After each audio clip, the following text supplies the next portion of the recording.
Vocês estão tristes, arrasados, porque estamos acabando a responsabilidade tributária, mas eu fiz aqui uma revisãozinha para matar a saudade, vocês lembrarem aí dos conceitos, tá? A responsabilidade tributária é uma possibilidade de responsabilidade passiva, ou seja, quem vai ser responsabilizado é o contribuinte. Então, a gente tem aqui a figura de um contribuinte que vai ser responsabilizado por uma obrigação tributária que originalmente não era dele. Então, ela vai ser indireta. Então, eu tenho que o contribuinte é substituído por um terceiro, né? Por que terceiro, Catarina? Porque não era ele. Porque não é ele que vai ser responsabilizado nesse caso. É assim? E sim outra pessoa. E outra pessoa a gente chama de terceiro. Certo? Então, a gente tem que o contribuinte vai ser substituído por uma terceira pessoa e que essa terceira pessoa aqui é que vai ser cobrado pelos tributos. Não é isso que a gente estudou? Sim. Então, por isso a gente diz que tem uma responsabilidade passiva, porque é o devedor, não é quem está sendo substituído, não é a administração pública, não é o ente tributante, não é a União, o Estado, o Distrito Federal, nem o município, é o contribuinte. Então, por isso ele é passivo. E indireto, porque não é o contribuinte que vai ser cobrado, e sim um terceiro, que entrou de gaiato aí nesse navio, certo? E essa responsabilidade tributária, que é indireta, ela pode se dar de duas maneiras. Isso aqui, essa setinha aqui que eu fiz, quando eu falei que o contribuinte vai sair da história e vai entrar um terceiro, essa setinha aqui pode ser de duas formas. Ou por substituição, ou por transferência. E você está dizendo, Catarina, eu não aguento mais você dizer isso. Porque sempre você fala isso, você bota uma linha do tempo e fala que tem a hipótese de incidência, né, que é uma hipótese abstrata. A hipótese de incidência, e aí depois, quando ocorre o fato gerador, na ocorrência do fato gerador, passa a surgir aí uma obrigação tributária.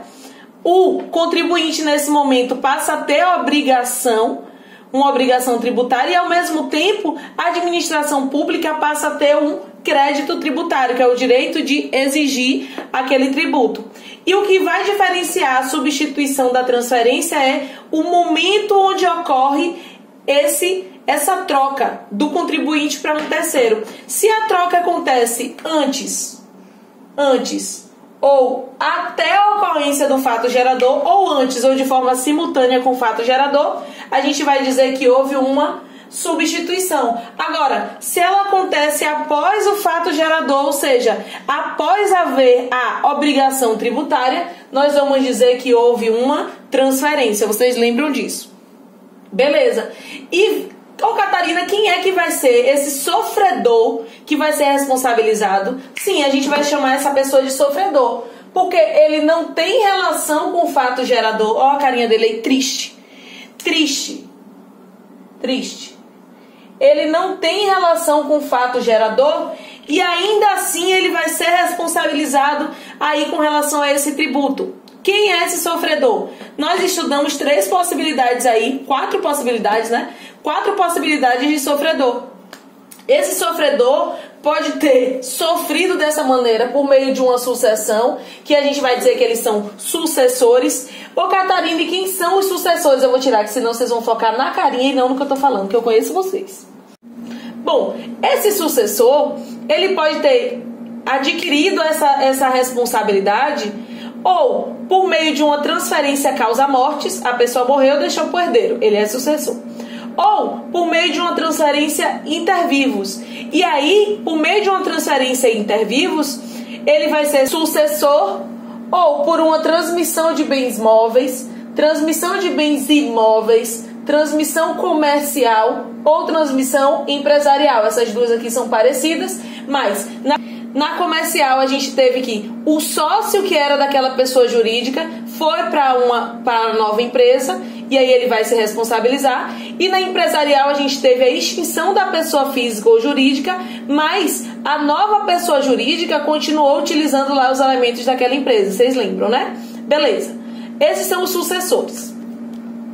Mas o responsável também pode ser um terceiro. A gente fala que teve responsabilidade de terceiro. Responsabilidade por sucessor, responsabilidade de terceiro. A responsabilidade de terceiro nós vimos que ela pode ser legal ou contratual. Legal quando a lei determinar que um terceiro vai ser responsabilizado, ou contratual quando foi por vontade das partes. Beleza? Pronto. Essa responsabilidade tributária também pode ser uma responsabilidade pessoal. E nós vimos que ela vai ser pessoal quando a gente tem excesso de poderes ou uma infração. Essa terceira pessoa cometeu uma infração legal, contratual ou estatutária. Ela infringiu ou uma lei, ou um contrato, ou o estatuto. E aí, por ter infringido, é sobre ela que vai cair a responsabilidade tributária. Isso aqui é para proteger quem, gente? Para proteger o contribuinte de boa fé. Beleza? Pronto. E temos também um terceiro que vai se colocar nessa condição de responsável porque ele cometeu alguma infração. E aqui em infração a gente viu que vamos levar em consideração a teoria da responsabilidade objetiva, que para essa teoria pouco importa se o sujeito agiu com dolo ou com culpa. Então a culpa lato sensu. Pouco importa se o sujeito agiu com culpa, ou seja, negligência, imprudência e imperícia, ou se ele agiu com dolo, se ele teve uma vontade livre e direcionada para praticar aquela infração. Pouco importa, desde que ele tenha cometido a infração, cometido o ilícito. E aqui também a gente vai precisar comprovar qual foi a intenção dele para ver se o contribuinte estava de boa fé. Se ele estava de boa fé, sobre esse contribuinte não vai incidir a multa. Eu tô falando rapidão porque é revisão, viu, gente? Tudo isso aqui a gente já viu, mas eu quero que você vá se lembrando. E por fim, vimos a denúncia espontânea.